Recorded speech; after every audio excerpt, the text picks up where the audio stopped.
Hey, this is Jennifer, and I just want to give you another tip that I use in creating my library survey for staff at the end of the year that makes my life a little bit easier.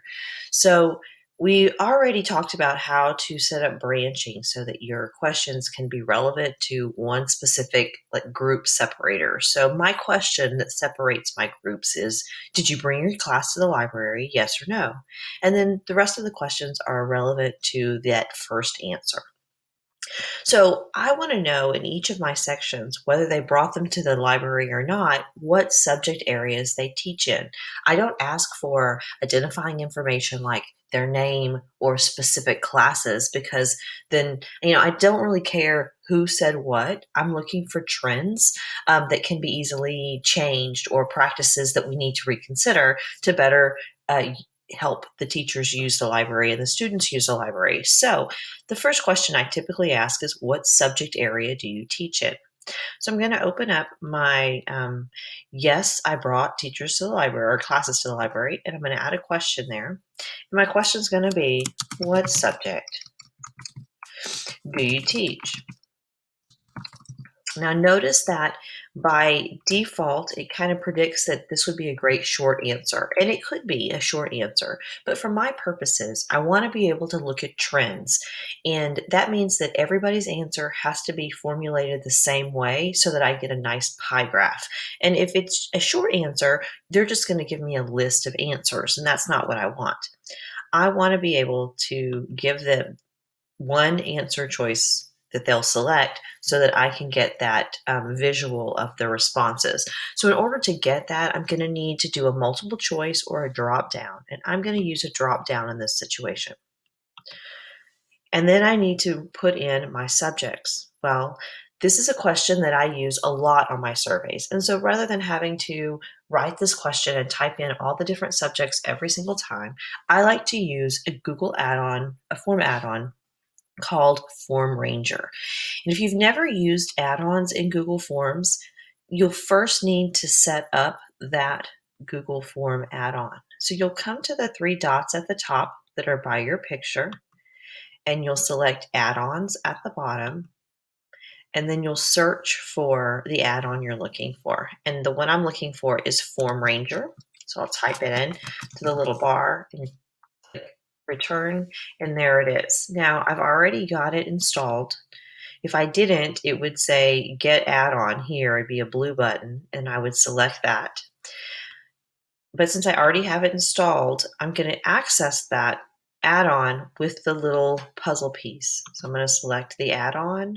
I'm going to select FormRanger, and I'm going to tell it to start. And I'm going to get a little box that shows up on the right-hand side of my screen. Now, the first thing we've got to do is we've got to make sure that we have connected our answers from a spreadsheet. So you'll notice I have a tab up here called Library Survey Questions, and it's just a regular spreadsheet. And I have a column that says Subjects, and I have a column that says Resources. And one of the beauties of using FormRanger is every single time I need to make a change to maybe my list of subjects or my list of resources or whatever list of questions I used FormRanger on, I don't have to go into the form and make those changes. I just have to come to this Google Sheet, make the change, and then the form will get updated automatically, which is very nice. So let's go back to that form. And so FormRanger is open. The first question it asked me, do I want to use it, is did you bring your class to the library? I don't need it on that question. So I'm going to come down and look for a question I do need the choice on. What subjects do you teach? That's the one that I want. And I want to select the checkbox, populate from values list. So I'm going to go ahead and select that. Now notice that when I checkboxed, then I got this drop down that was grayed out originally is now active. So I can look at the different options that I have. So I have already set up my subjects list, but to show you how that works, I'm going to select New Values List, and it's going to send me out to my Google account to pick the one that I want to use. So it's going to show me all kinds of stuff that I have.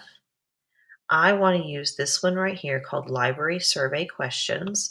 So if I click that and choose Select, then it's going to give me an option for what those column headers are. So remember from looking at the spreadsheet, we had two column headings, subjects and resources. So I could have multiple sheets set up, but I only had one page there. If I looked at my column headers, remember they were subjects and resources. I'm going to use subjects, and then I'm going to click Next.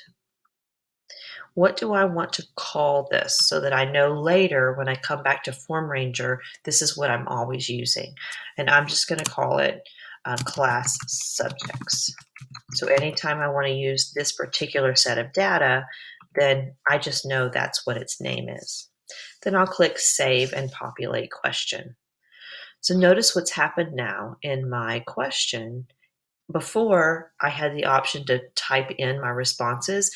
Now all of those responses that were in my spreadsheet are now part of my question. I'm also going to come down here and I'm going to choose On Form Submit